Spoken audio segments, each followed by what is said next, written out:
Well, I'm joined now by Professor Birgitte Andersen, Chief Executive of Big Innovation Centre, a London-based think tank and innovation hub. Welcome here to Global Business. Why now for these multiple attacks on big tech?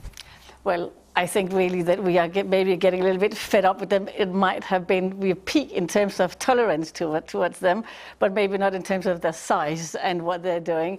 I think there's a big issue here that we've always talked about monopolization in the digital economy, and actually it's getting worse and worse.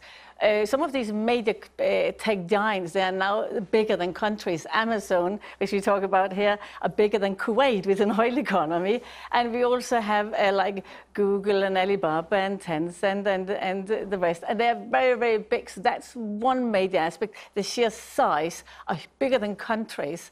Well, I'll come back to that point in a moment or two about whether then it is possible to take them on and cut them down to size. But in terms of some of the practicalities, certainly that digital tax we saw the French Parliament approve, the 3%. Do you anticipate other European countries following suit? We have this G7.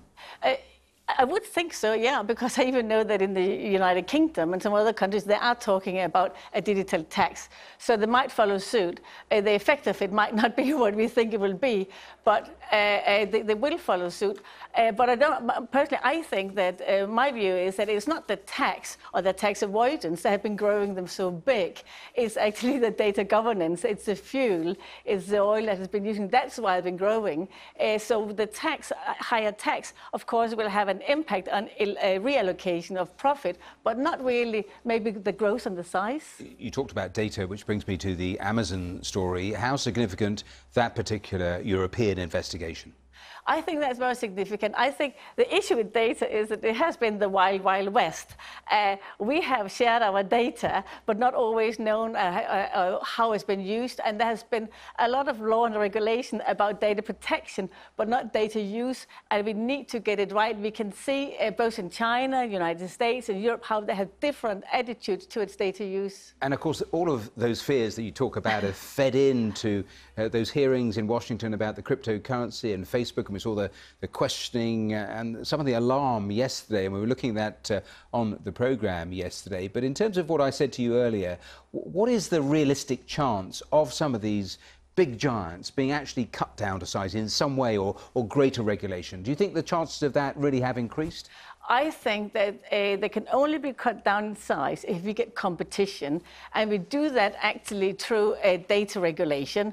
If we, for example, ensure that there has been some kind of agreement on how data are shared, so entrepreneurs and other new forms of business models can come in and compete, then of course they could be cut down. But the issue, just to go back to the cryptocurrencies and now Facebooks and Libra, etc., a major aspect there, of course, is that now we used to share our data with Facebook and Amazon and the rest, but are we also willing to swap our money with them and actually use their cryptocurrencies for buying and selling? And if we are that, then of course the national exchange rates is going to be having very little effect compared to the tech giants, and particularly because they're global companies, not national companies. Professor Andersen, great talking to you. Thanks so much for coming in and joining us on today's programme. Thank you.